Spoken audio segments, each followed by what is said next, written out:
Pemirsa, kita akan memasuki Habar Nang Panambayan. Dinas Pendidikan Banjarmasin menggelar rapat kelompok kerja kepala sekolah tingkat kecamatan di Banjarmasin tengah hari Kamis 12 Maret 2020.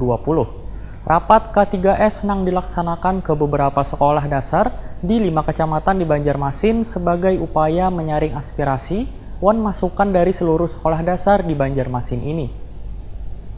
Bersyukur hari ini kita bisa ketemuan. Dinas Pendidikan Banjarmasin menggelar rapat kelompok kerja kepala sekolah tingkat kecamatan di Banjarmasin tengah hari Kamis 12 Maret 2020. Rapat K3S ini yang dilaksanakan ke beberapa sekolah dasar di 5 kecamatan di Banjarmasin sebagai upaya menyaring aspirasi wan masukan dari seluruh sekolah dasar di Banjarmasin bertempat di SDN Antasan Kecil Timur Banjarmasin Tengah. Wali Kota Banjarmasin Ibnu Sina Wahitakwani Prima TV memadahkan pemerintah kota telah banyak menerima saran wan masukan dari seluruh kepala sekolah di Banjarmasin. Saran yang paling banyak disampaikan adalah mengenai peningkatan sarana wan prasarana sekolah juga infrastruktur di beberapa sekolah yang perlu dilakukan pembenahan wan perbaikan. Salah satunya adalah SDN Sungai Miai 5 Banjarmasin yang masuk dalam penilaian Adiwiyata tahun ini. Menurut Ibnu Sina, sarana wan infrastruktur di sekolah tersebut memang perlu dilakukan pembenahan, diantaranya halaman sekolah yang rancak calap bila banyu pasang, apalagi jika sudah memasuki musim penghujan. Sementara itu, keadaan beberapa ruang kelas akan dilakukan perbaikan. Sedangkan aspirasi yang disampaikan oleh kepala sekolah lainnya, ujar politisi PKS ini, pemerintah kota Banjarmasin akan menampung semua saran wan aspirasi tersebut untuk dijadikan pembelajaran pada rapat bersama.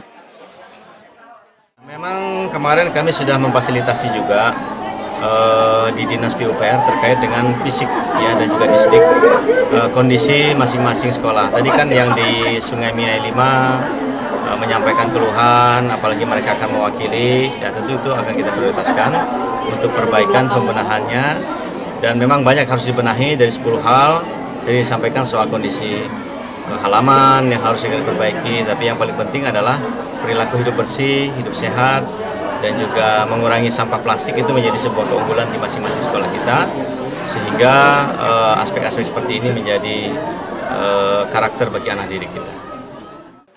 Sementara itu, Wali Kota Banjarmasin juga memberikan apresiasi kepada guru di tingkat kecamatan di Banjarmasin yang telah meraih penghargaan sebagai guru berprestasi tingkat Banjarmasin yang diharapkan nantinya dapat mewakili Banjarmasin dalam ajang berprestasi pada tingkat Provinsi Kalimantan Selatan.